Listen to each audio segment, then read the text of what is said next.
Guys, what's up and welcome back to another episode of Squad Busters. Today we want to look at the 10 biggest mistakes new players are doing at Squad Busters, which you definitely should avoid to win most of your matches. And with that said, thank you everybody for being here again, really appreciate it. If someone else is newer, don't forget to smash the like button and subscribe for free to my channel. Coming straight to the first point, which is early farming. Since this is a heavy snowballing game, it is really important to have a good early game. Bad decisions at the start of a match will cost you double the price at the late game and you may lose it. That also includes the choice of the first unit. A lot of guys going for Goblin. Yes, you're getting a head start with the gold, but on the other side, this is a very weak unit, so you might block a spot for a better attacking unit for the late game. That's why I most likely don't choose the Goblin at the start of a match. So right now we want to get ahead of the enemies. As I said, it's very important to have a good start here and go for some early loot. We have not the best start here. We're on the 7th position, but we are not really caring about the gems, since we want to outfarm the enemies at the later stage of the game. We have to do some heavy way to that crate, which may gives us a little disadvantage, but we want to go early into the middle. We come back to that point a little bit later. And that is a very important thing to keep on moving, have a good early game fun. And that brings me straight to the second point. We already could see it here, we don't want to fight that early. But the second point in general is, for sure, getting fusions. Each fusion will bounce you back in the costs of a crate, which is very important, and we now should avoid losing that gold there. That would also bounce us back. Oh, the damage was not too good here. We're getting a free one. Going for another bow, which is alright. Good damage. But we now have to get some heal here. Don't follow us. No. Another coal, that's good. Have to merge him pretty soon. So the second point, as I mentioned, is go for the fusions. You will have less investment, which means you can purchase more chests for less gold, which means more units. And there we go with another fusion. Perfect start from that perspective. Even it could have been a little bit better. But that brings me to the third position. The third point, I mean, for sure. Don't go for the epic at the start.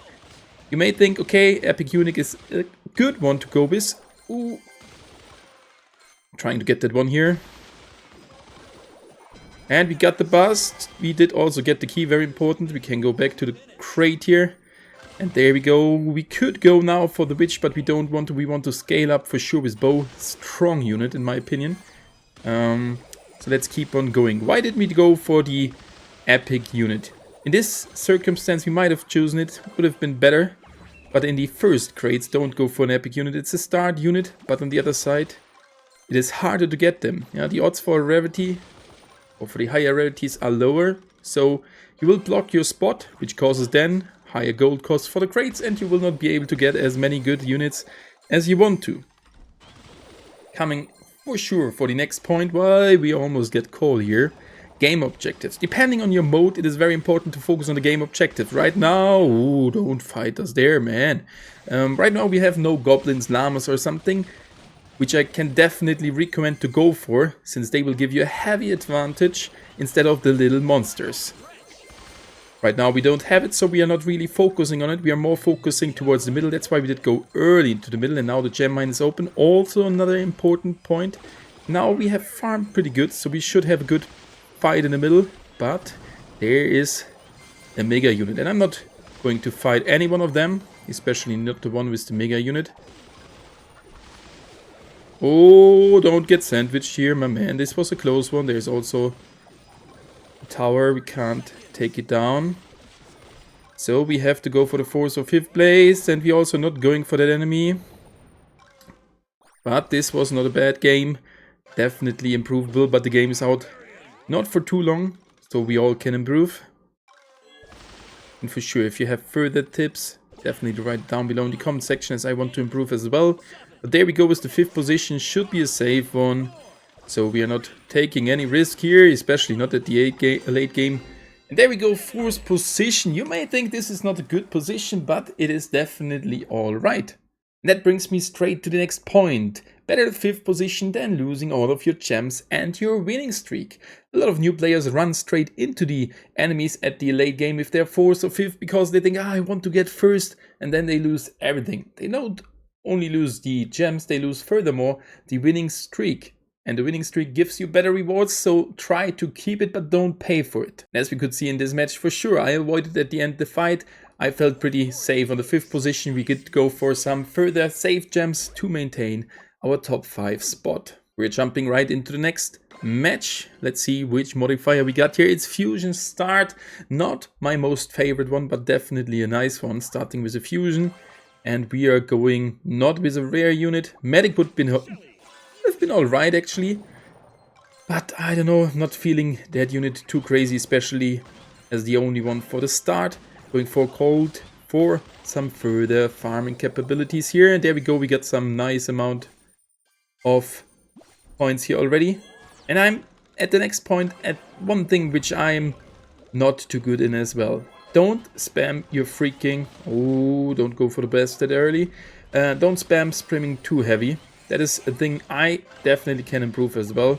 Since I run very often out of boost.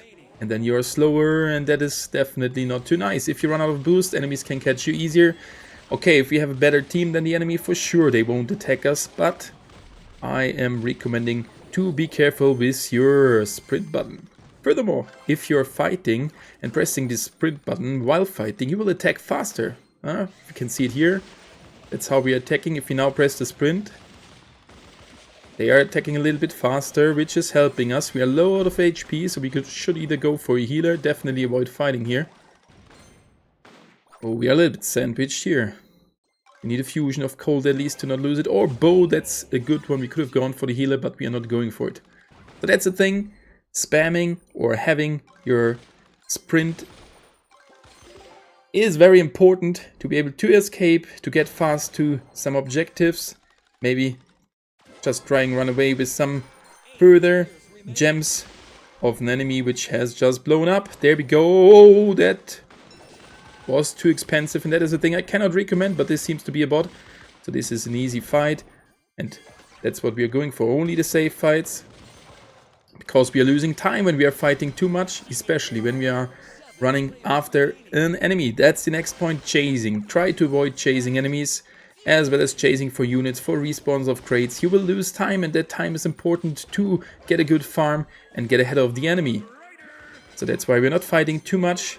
But this here, many bots it is around. What is actually going on? At least I think. Boom. Dominance, that is a good one.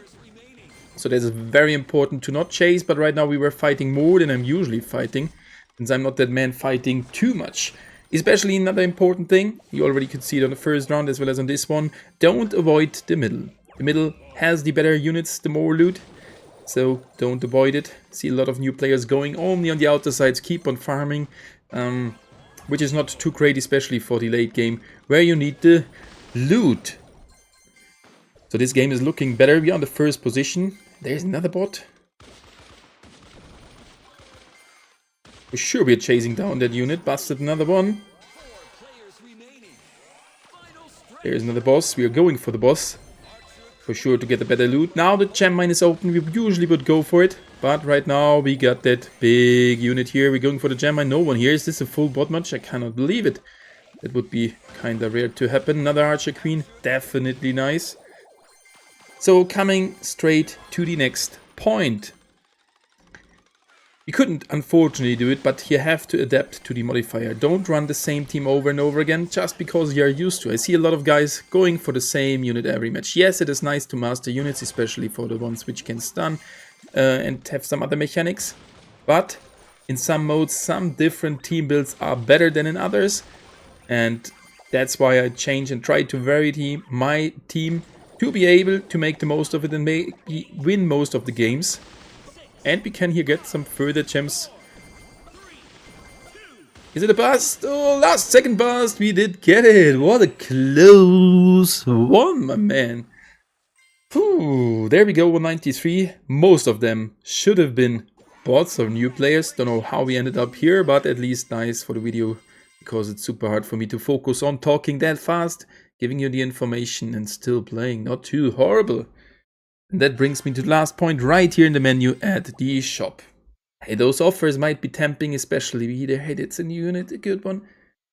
don't fall for these offers. 100,000 coins is a lot. Especially as a free-to-play player, I cannot recommend going for those purchases here in general. It is better to go for sure for the chest tickets and get the units straight out of the matches. You will progress faster. Because if you purchase a new unit, you get a new unit. The pool of units is getting bigger, which decreases your odds of getting a specific unit. And that will cost you some time leveling them. So I'm avoiding to purchase new units right here and hopefully can level up my existing units in a faster way. So hopefully you have enjoyed today's video and hopefully that will help you to improve your game. If you have further tips, write it down below in the comment section. And hopefully we will see us again pretty soon. Don't forget to like and smash the subscribe button. Bye bye.